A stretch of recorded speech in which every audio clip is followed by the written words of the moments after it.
starter would cover about 100 metres and enter the first exchange zone to meet the second runner, who would already be running arms stretched out behind, hand open, ready to receive the baton that had to be handed off within that 20-metre exchange zone.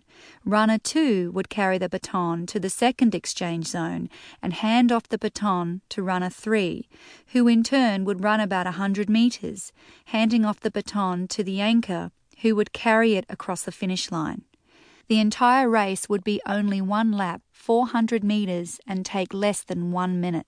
The runners took their positions, starters at their staggered starting blocks, the second and third runners and anchors at their places in their respective exchange zones. The raucous noise of thousands of people suddenly quieted. A hush fell over the crowd. The tension was palpable. I held my breath, awaiting the start gun. The shot rang out and they were off.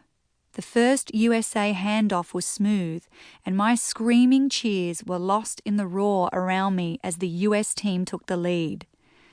But in the next exchange zone, the second runner struggled to get the baton into the third runner's hand.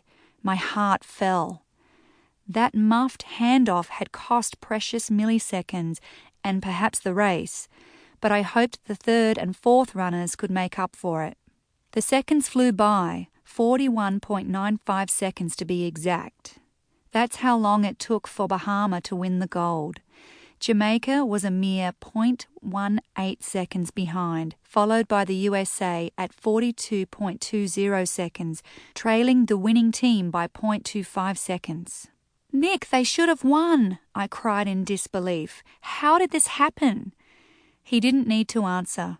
I'd seen it with my own eyes. It had happened in the fraction of a second, in the second handoff when precious time was lost. I watched the screen replay the final seconds at the finish line. Exhilaration on the face of the Bahamian anchor, disbelief on the face of the American. I thought my heart would break for her and her team. All the years of practice, the discipline, the single-minded focus that had led up to this moment, and the gold was gone. One sloppy exchange and the USA Championship was relinquished. "At least they medalled," Nick said, trying to comfort me. "They won the bronze." I scowled back at him. Those women hadn't come for the bronze. They'd come for the gold. They were running to win. Now they'd need to wait 4 years to win back the gold. 4 years passed.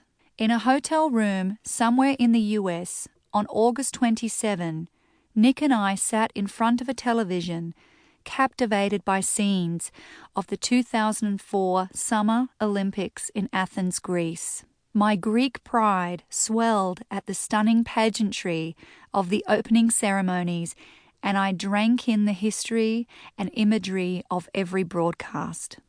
My eyes were glued to the screen every available moment, but never was my anticipation higher than when Team USA, Latasha Colander, Lauren Williams, Marion Jones, and Angela Williams took their places for the first round of the qualifying heats of the women's 4x100 relay.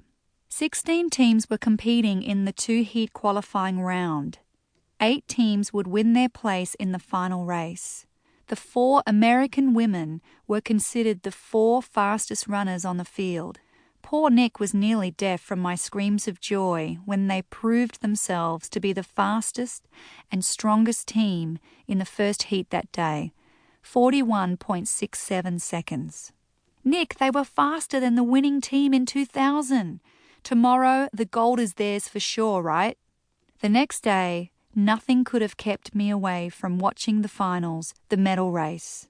The 4 American women took their positions, muscles swelling, faces alive with focus and concentration. I couldn't wait to watch them win.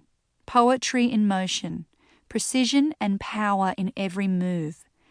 When Marion Jones, the second runner, received her baton and accelerated, I knew nothing would stop this incredible team. She approached Lauren Williams for the second exchange of the baton, but my heart dropped. "No!" I screamed, jumping to my feet. "No way!" I still don't know exactly what went wrong.